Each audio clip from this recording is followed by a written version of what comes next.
suis Laurent Pelli, je suis metteur en scène de théâtre et d'opéra.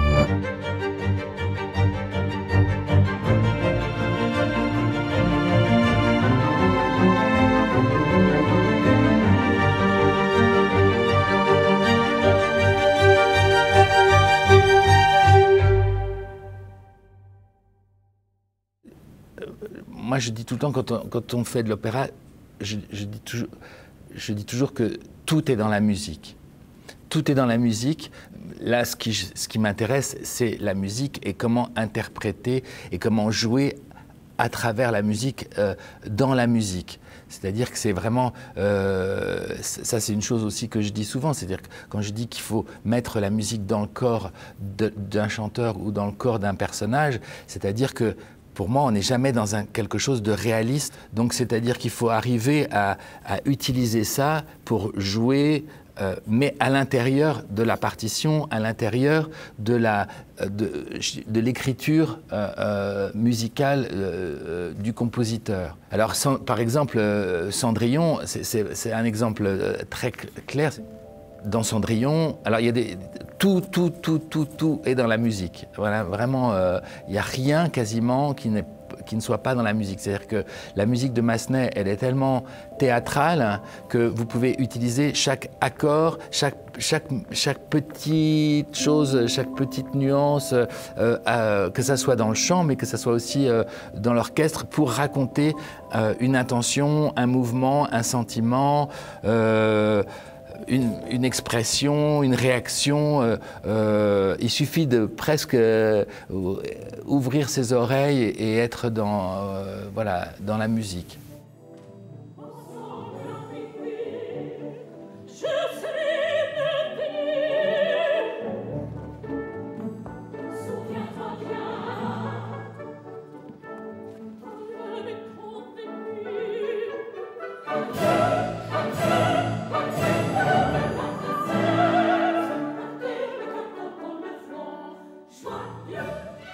Une des grandes différences pour moi entre le théâtre et l'opéra, c'est-à-dire qu'au théâtre, vous pouvez arriver à travailler avec un acteur de manière très variée, et vous pouvez travailler avec un acteur dans la tension, vous pouvez travailler...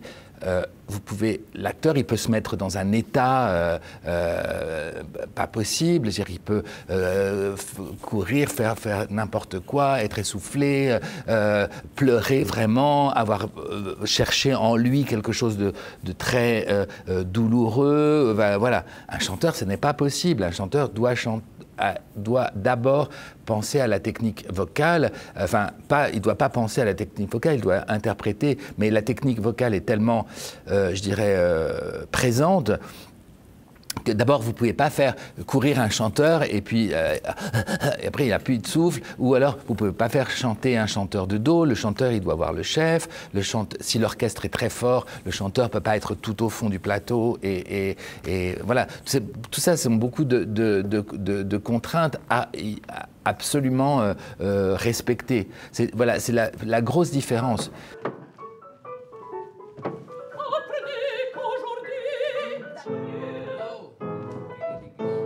Le rapport du chef et du metteur en scène, c'est toujours une question très importante.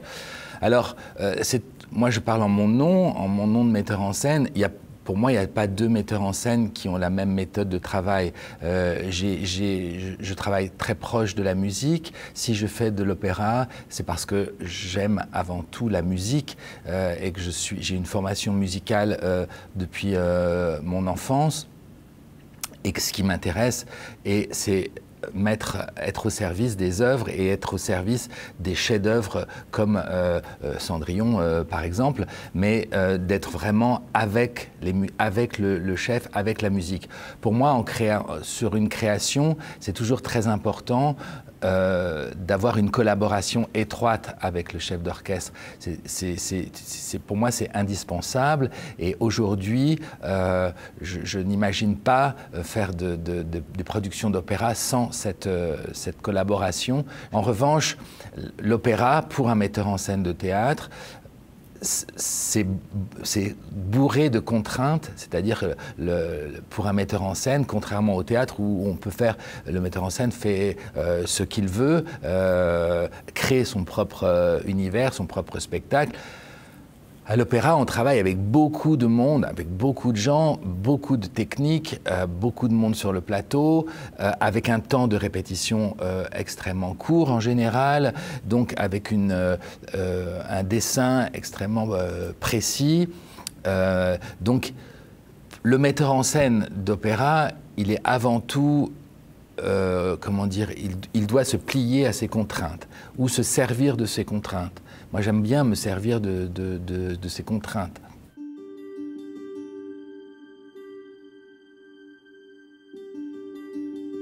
L'humour, c'est très difficile d'expliquer.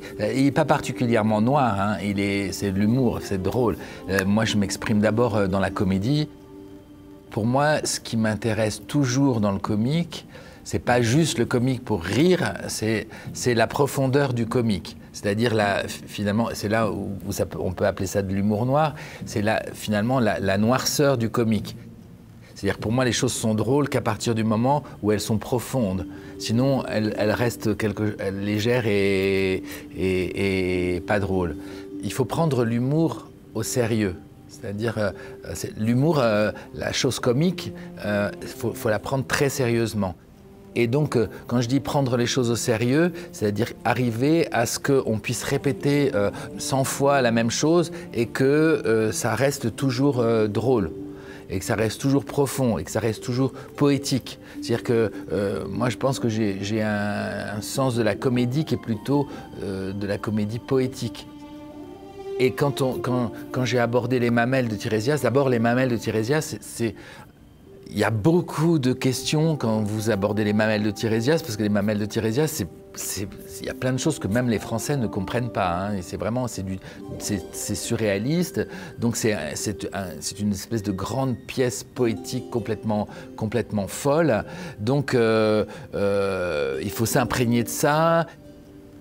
Je pense toujours à la manière de raconter les histoires comme presque une sorte de rêve aussi. Donc c'est voilà, les mamelles de Tirésias, l'image que vous évoquez des 40 049 enfants,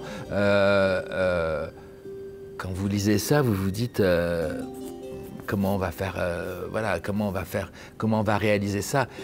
Mais je suis passionné par l'image magique, c'est-à-dire l'image scénique qui met le spectateur dans un état d'émerveillement ou d'étonnement.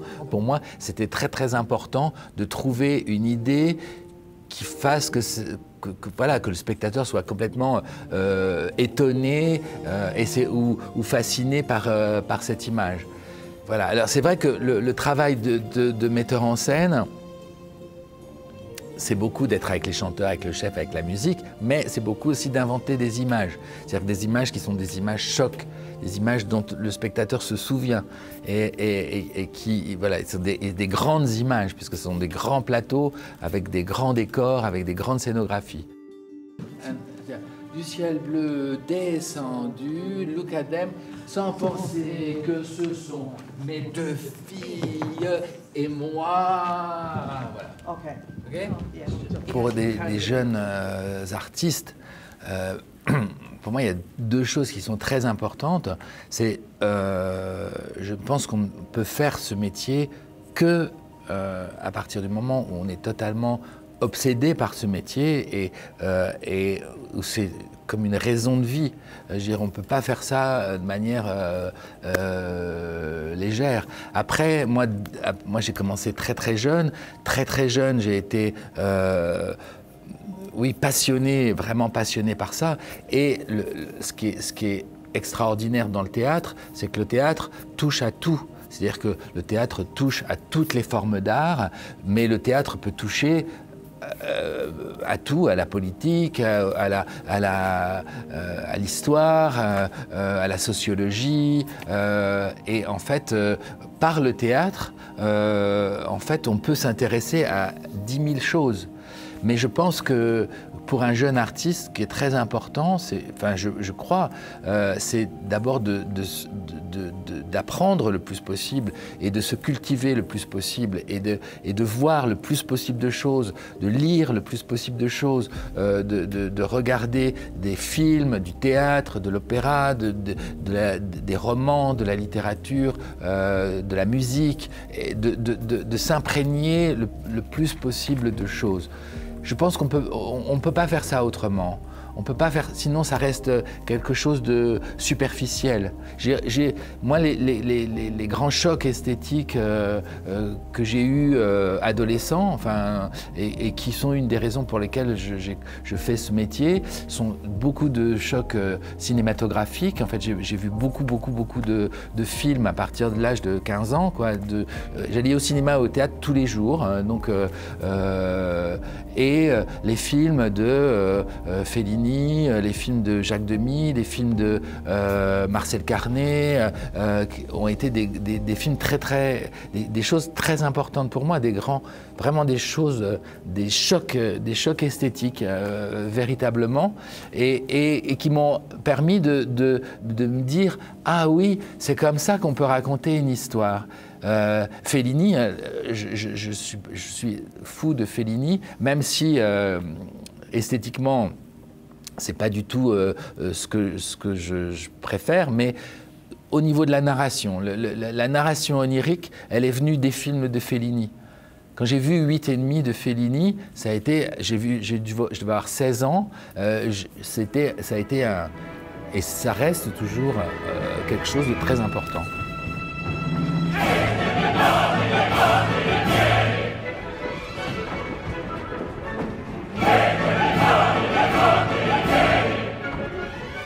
Le théâtre, c'est ma vie, ça a toujours été ma vie. Je fais ça depuis l'âge de 17 ans, j'ai commencé il y a longtemps, donc après je travaille énormément. Et moi, voilà, ça s'est imposé à moi. Je ne sais pas pourquoi je fais ça, mais voilà, c'est comme ça.